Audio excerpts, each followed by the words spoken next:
Мұғалім ең жауапты міндет орындайды, ол адамды қалыптастырады. ΔТІЖО студиясында қонақта өз жұмысын алғаш бастауышын пән мұғалімінен бастап, кейіннен әкесінің жолын қуып қазақ тілі маманы болып, қазіргі таңда директор тәрбиешілігінде орынбасар қызметін атқарып отырған Құралай Хабибуллақызы. ΔТІЖО.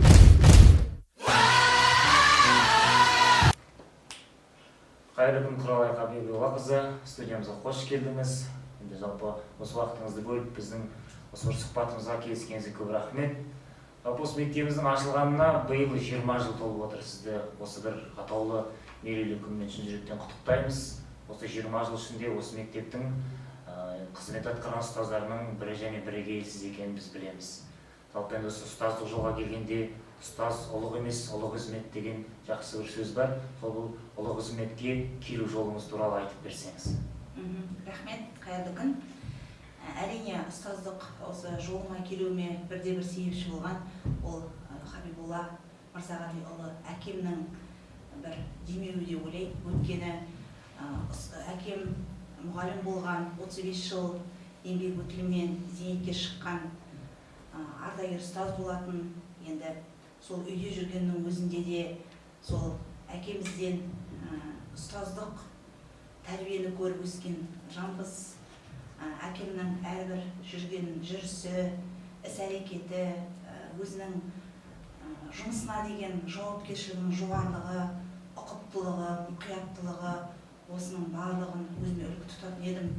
Енді сол бала күнімнен бастап ұстаздарға қарап, әкемнің іс-әрекетіне қарап, өзімде сондай болып, мен де ұстаз болсам деп қолыма борымды алып, жаңағы үйде тақтайшаларға борымен жазып, алдымда оқушы бардай өзім бір ұстаз ретінде сезініп жүрген күндерім болатын. Әрине, қазіргі таңда олардың барлығы бір сағынышпен есіне алатын сәттер деуге де болады. Сондықтан да осы қазіргі таңда осы ұстаздық жолымның алғай жалғасуына, ұстаз болып, жақсы болып, жаңағы қалыптасуыма осы әкемнің жолы зор деп айта аламын. Яғни әкеңіздің бір септігі дейді дейсіз. Әрине. Сол әкемнің жолын жалғастырып келе жатырған жаңағы бір жағынан шәкірті, екінші жағынан кенжесі ретінде өзімді солай сезінемін. Өйткені әкем қазақ тілі, қазақ әдебиеті пәнінен сабақ берді және соңғы жылдары Орал педагогикалық колледжде қазақ тілі, қазақ әдебиетіне және араб тілінен сабақ берген болатын. Сондықтан да өзіме білгір, жаңағы бір сондай жан-жақты тұлға ретінде әлі көз алдымда. Жалпы енді сізді отбасыңызда бала-шағаларыңыз бар екен, отбасыңыз бар екен, біздер отбасында керемет үлгілі ана екенін білеміз. Жалпы сіздің бала-шағаларыңыз осы сіз әкеңіздің жолын қойғандай, сіздің жолыңызды қуып осы бір ұстаздық жолға келсе, сіз қалай көзқараста болар едіңіз? Әрине, олар егер де балаларым осындай ұстаздық жолды таңдаса, қолдаған болар едім. Қазір таңда енді өзіміздің елімізде мұғалім мәртебесі заңы шықты. Сол мәртебесін жаңағы көтеріп, осындай бағытта жаңағы ұстаздардың әрбір еңбегін елеп, қай-қай жағынан да бір үлкен қолдау көрініп жатыр. Сондықтан да ұстаз болса, менің жолымды қуып, сондай бағытта жаңағы бала тәрбиесіне көңіл бөліп, сондай бір маман иесі болса, құптар едім. Бірақ та әлі ондай жаңағы отбасымызда балалардың тарапынан ондай ой ұсыныс әлі жоқ деп айта аламын. Жақсы.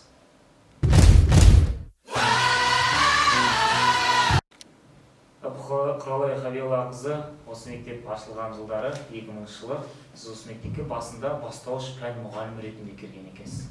Яғни 21 жыл ұстаздық өтіліңіз осы бастауыш пән мұғалімі қызметін атқарып, кейіннен орта буынға қазақ тілі әдебиеті пәнінің мұғаліміне ауысқан екенсіз. Осы бір өзіңіздің әкеңіздің жолын қуалау жолында бір қазақ әдебиетіне деген өзіңіздің кішкентайыңыздан бір сүйіспеншілігіңіздің ояна түскені ме, жоқ әлде сол бір бастауыш сыныптан не себепті осы орта буынға ауыстыңыз, сол жөнінде айтып берсеңіз. Жақсы, орынды сұрақ. Бастауыш сынып мұғалімі ретінде мамандығымды алып жұмысқа орналасқан кезде қаламызда онда қазақ мектептері өте аз болатын. Сол кезде 97 жылдары 41-ші мектепке орналасқанда сол бастауыш сыныптан бастадым. 19 жасында бірінші сыныпта алған тұста сол әкем зейнетке шыққан кезі еді. Сонда бірінші сыныпта алған уақытта балаларыма қалай әліппені үйретемін, қаламды қалай ұстатамын, оң мен соңын қалай ажыратамын деген сияқты сұрақтарды үнемі әкем екеуміз талқылап отыратынбыз. Сабақтан келгеннен кейін бірнеше уақыт біздер талқылап, әр баламның қыр-сырын, мінез-құлқын барлығын әкем білетін, жатқа білетін. Өйткені талқылау қатты болды, және сол бірінші сынып алғанның өзінде де әкем мені уақытылы зейнетте жүрген кезде менің әр сабағыма кіріп артта отыратын. Артта отырып, әрбір сабағымнан баланың тәртібі, баланың қарапайым оқулықтарының өзінің жаңағы күнделігін, дәптерін қалай ұстау керек, қалай жазу керек, жазу каллиграфиясы қандай болу керек, қандай бағытта мен әдіс-тәсілдер пайдалану керекпін, тиімді жақтары қандай тұстар деген сияқты біздер сұрақтардың жауабын бірге отырып тауып, жаңағы осы бастауыш сыныпта жақсы ұстаз болып қалануыма өзіндік бір қолтаңбасы бар деп ойлаймын әкемнің. Сондай бағытта енді бастауыш сынып мұғалімі болып, ары қарай жұмысымды жалғастырып кеттім. Сол енді осы кезге дейін жаңа өзіңіз айттыңыз ғой, 21 жыл жұмыс жасаған кезде 5 түлегімді бірінші сыныптан қабылдап, 4 сыныпқа дейін аяқтатқызып, қанаттарын қатайтып ұшырған екенмін.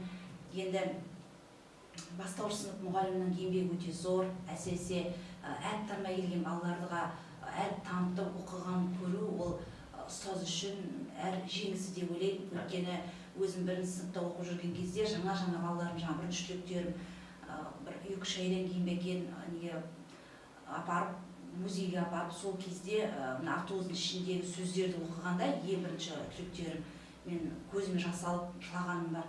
Өйткені мынау кеше ғана келген балаларым бір 2-3 ай турсында әріп таныған жоқ балаларым. Енді міне осындай жетістікке олар менің арқамда, менің еңбегімнің арқасында әріп танып жатыр. Сөйлем оқыт, автобустың ішіндегі сөйлемдерді оқып бардым барғанша орталыққа. Сонда бір өзімнің азғана болса да, бір құттай болса да, бір жаңағы еңбегімнің бір жемісін көргендей болып риза болдым. Содан бастап осы мамандықты одан сайын сүйе бастадым. Сондай бір керемет сүйіспеншілікпен балаларға деген махаббатым ашылып, осындай бағытта жұмыстана бастадым. Енді тілге байланысты айтар болатын болсам, енді әкемнің өзі де еңбек жолын бастауыш сыныптан бастаған екен. Бастауыш сыныптан кейін жаңағы жоғары сыныпқа ауысып, жайлап-жайлап біртіндеп мектеп директоры, сондай бір үлкен лауазымдарға дейін осы Орал педагогикалық колледжде де жаңағы бөлім меңгерушісі болып жұмыс жасап, сондай бір керемет өзінің адалдығымен, талапшылдығымен, еңбекқорлығымен сондай білікті ұстаз ретінде, ұлағатты ұстаз ретінде танылған болатын. Енді осыған бағытта өзіміз үйде де тілге деген, әдебиетке деген құштарлығымыз, сүйіспеншілігіміз мықты болды. Өзімнің ағам да филологияны бітірген болатын. Енді қазіргі таңда 175 жылдығы деп Абай дара дейміз. Әкемнің өзі де осы тұңғыш ұлын Абай атаған, Абай атты ағамыз бар. Міне сол бір үйдегі бір сол тілге деген құрмет деп ойлаймын. Кейін келе осы бастауыш сыныпта жүргеннің өзінде тек қана сабағымды беріп қана қоймай, балаларымды әдебиетке, өлең шығаруға, құштар олаған қалай сүйіспеншілігін арттыру, қызығушылығын қалай ояту мақсатында республикалық деңгейде 2000 жылдан бастап шығатын Айгөлек журналы шығатын еді. Сол тұстарда мен жұмыс жасаған кездерде Айгөлек журналының бас редакторы қымбат Әбілдақызымен де өте тығыз байланыста болдым. Сонда балаларыма осы журналға аз ғана болсын өлеңдерін, шағын әңгімелерін жазғызып, осы республикалық деңгейдегі Айгөлек журналына мен жарық көргіземін. Сонда балаларым өздерінің жұмысын көрген кезде одан сайын тілге деген шабыттанып, қанаттары қатайып, одан сайын қаламдарын ұштап, осындай жаңағы республика көлемінде біздің жаңа жұмысымыз көрсе екен, менің жұмысым көрінсе екен деген бағытта, олардың мен осындай бағытта одан сайын жаңағы білімге деген, пәнге деген қызығушылықтарын арттырған болатынмын. Және 2008 жылы осы фестивалі болды, Айгөлек журналының сол қымбат Әбілдақызының өзінің жекелей шақыруымен барып келген болатынмын. Осы фестивальға қатысып келдім. Сонда 5-ші санына сол уақыттағы соған барлық біздің фотомыз, барлығы шықты, және балаларым менде 100% осы Айгөлек журналына жазылып отыратын. Сосын жаңағы сыныппен фотоға түсіп, міндетті түрде фотосын шығарам бір санына. Сонда балаларым да жаңағы қолдап отырған ата-аналарым да соған бір сондай риза болып, балаларым осындай жаңағы республика деңгейде шығып жатырған журналға баспа беттеріне шыққандарына қуанып отыратын. Сол бертін келе ертегілер елінде деген журнал болды. Соған да біршама жұмыстар шығып отырды. Енді сол әкем жолын ары жалғастыру мақсатында қазақ әдебиетіне ауысу ол екінші арманым болып жүрді. Енді мұғалім болдым, енді ары қарай сол әкем сияқты бастауыш сыныптан кейін әкем сияқты қазақ пәнінің мұғалімі болсам екен деген арманым сол осыдан 4 жыл бұрын орындалды. Ол тұста 2017-де сол оқушыларымды бірден аяқтатып, содан кейін ауысарым деген жоспарыма сай 4 сыныппен қатар 5 сыныптан 5 сағат алып 2 жақты жұмыс жасадым. Сол тұста да жаңадан жаңартылған білім мазмұнына көшіп жатқан уақытымыз еді. Ең бірінші сол жаңартылған білім мазмұнына байланысты бағдарламаны оқулығымызды қолымызға ұстап, сондай бір керемет жұмыстар жүрді. Сол кезде бірден жаңағы 5 сыныппен жұмыс жасап, сонда жаңағы қазақ тіл пәндерінде бір керемет әңгімелер болды, хоббиге байланысты тақырыпта бұл пенхемен сұхбат. Сол 5 сыныптың өзінде де мына ертегілер кезіне жаңағы шағын кеше ғана бастауыш буыннан шыққан балаларды ортаңғы буынға пәніме қызығушылығын арттыру мақсатында олардың шағын әңгімелерін, мақалаларын, ертегілерін осы республикалық ертегілер еліне шығарған болатынмын. Міне орындалған арман деген Алихан Дияр қазақтанда 8-ші сынып оқушысы, Альмира Тажуринаның Бекхеммен сұхбат деген, шындық деген Бітімәлі Қасымбек қазақтанда 8-ші сынып оқушылары. Керемет ертегілер шықты. Арыстан Ғайдилнәс, Аязата деген кірпімен шыққан, Аружан Сахиденұлы, Мақсат Кемеш, бұл да 8 сыныптың оқушылары. Міне осындай ортаңғы буынға келіп отырған кезде баспа беттерін шығарып, олардың осы әдебиетті сүюге, әдебиетті қолдауға, өлең оқуға осындай бағытта жұмыс жасау арқылы мен өзімнің пәніме балаларымды қызықтырып осындай бағытта жұмыстанған болатынмын.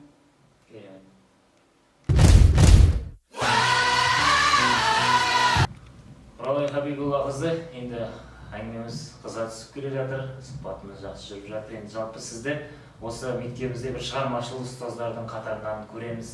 Сіздің осы бір пысықтық қабілетіңіз, әрдайым бүкіл нәрсені бір ждағаттап тұратын, өзіңізді бір мінезіңізде сондай бір көркемділік байқалады. Жалпы енді шығармашылық деген сөзіме келіп жатыр ғой жаңа. Былтыр ғана осы мектебіміздің ішінде оздырылған ене мен келін сайысында сіз Шынар Талғатқызымен бірге сайысқа қатысқан болатсыз, енесі болып. Сол кезде бір ерекше көзге түскен, екеуіңіз би биледіңіздер, кәдімгі қазақтың ұлттық биін билеп шықтыңыздар. Сол тұста сіздің өзіңіздің бір ерекше өнеріңіз біздер тәнті болған болатынбыз. Сол жалпы би өнеріне хабарыңыз бар екен, сол жөнінде айтып кетсеңіз. Биге қатыстыңыз ба кезінде? Жақсы, рахмет. Осы өнерім енді бұл 6 жасымнан бастап бойыма дарыған. Өйткені ауылдық жерлерде жаз мезгіліне қарай, мамыр айларында бір далаға барып, бір керемет бәйге болады, халықтың барлығы жиналып, бір ат жарыстар болады, сондай ертеректе өте жиі болатын. Сондай тұстарда өзімнің бастауыш сыныптағы мұғалімім әлі есімде, София апайым қазіртанда зейнетке шықты, Орал қаласының 43-ші мектебінде жұмыс жасады бірнеше жыл.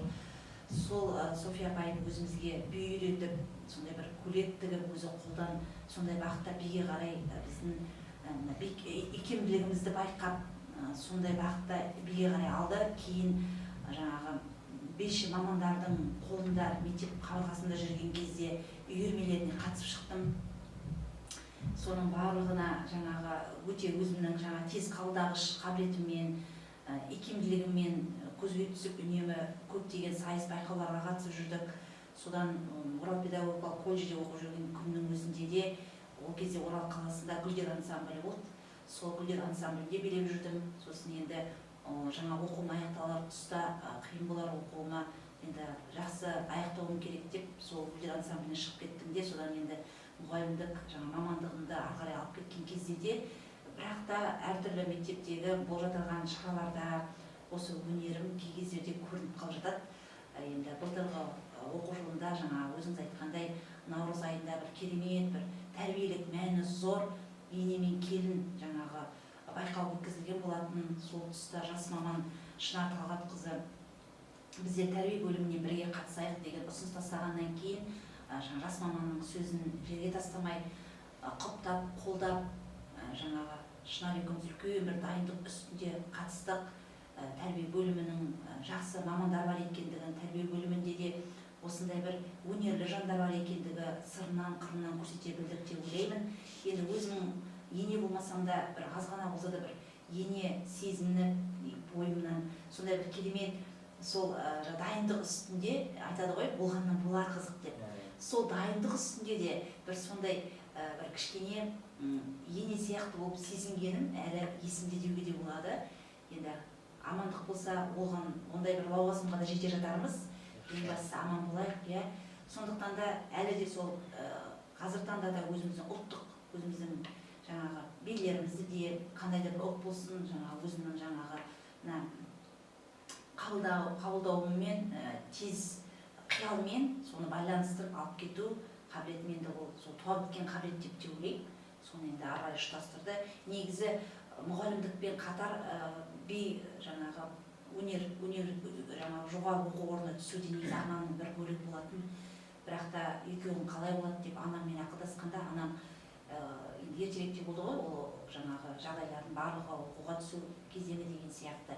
Өмір бойы серкілде билеп жүресің бе деген анамның бір сөзі құлағымда қалғаны. Ол кезде қазіргі заманда мынандай қылып жаңағы көркейіп еліміздің қазіргі таңда мынандай жаңағы мектептер ашылатынын білгенде, кейде ойлаймын, ол саланы да бірге алып кеткенде, ол да мүмкін басқаша болар ма еді деп көз алдымда кейде елес болады. Бірақ та өкінбеймін. Қазіргі таңдағы жұмысыма да, жаңа өзіңіз айтып жатырсыз, қоғамдық жұмысқа да араласып жүресіз, ұйымдастырып жүресіз деп, жалпы ұжыммен жұмыс жасаған, ұжымның жаңа көңілінен шығып, солардың жаңа көңілін баулап, ол өзімнің бір жақсы көретін ісімнің бірі деп те ойлаймын. Өйткені мен осы ұжымға енді 20-шы жылға аяқ басқан оқу жылы ғой.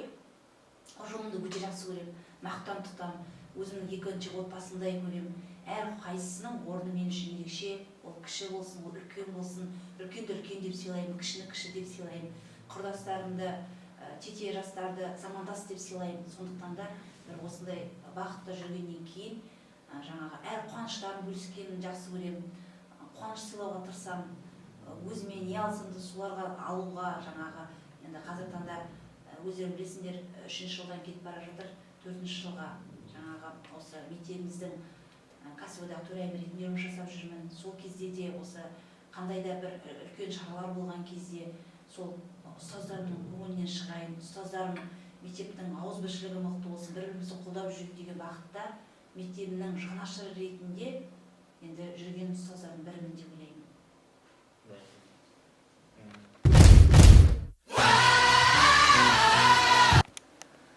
Құралай Хабибуллақызы, енді осы бүгінгі студиямызға келіп, уақытыңызды бөлгеніңізге көп рахмет. Енді сұхбатымыз осымен аяғына таяп келді. Дәстүрге айналған 20 жылдыққа бір тілек болсын сізден. Рахмет көп-көп. Енді біріншіден осы мектебіміздің 20 жылдығына орай ең бастысы осындай бір керемет жоба тұсау кесілген.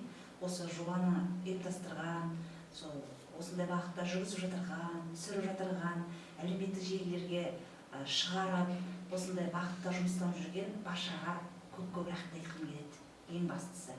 Тек шығармашылық шабыт сіздерге, еңбекте өрлей беріңіздер дегім келеді.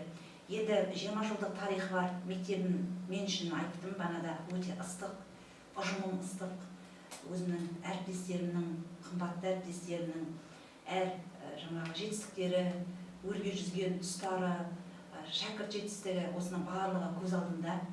Сондықтан да тек әріптестеріме әлі де барар жолдары ұзақ болсын, көтерілер таулар биік болсын дегім келеді. Әріптестерімнің әлі де алар асулары алда болсын, саналы, білікті, ұлттық құндылығын алға ұстайтын, патриотты, ұлтжанды тәрбиелеп отырған шәкірттеріміз көп болсын деймін. Ең бастысы, енді біздің ұжымымызда ауызбіршілік мықты, бір-бірімізді үнемі қолдаймыз, бір-бірімізге тірек бола аламыз. Осындай ұжым әлі де осы қасиеттерін жоғалтпай, сондай бақытта қуанышымызды бөлісіп жұмыстана берейік дегім келеді ұжыммен. Енді ұжымымызда бізде креативті, ізденімпаз, шығармашыл, жаңашыл ұстаздар өте көп.